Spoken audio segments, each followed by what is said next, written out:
పెదవులకెన్నడు తెలియని నవ్వులు పరిచయమైనవి నీ వలన. ఇది వరకెన్నడు కలగని ఆశలు మొదలవుతున్నవి నీ వలన.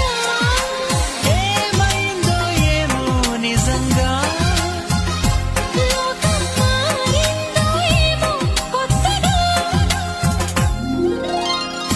ఏ చోట నువ్వున్నా నీ వెంట వస్తున్నా మనసు నిలవనంటే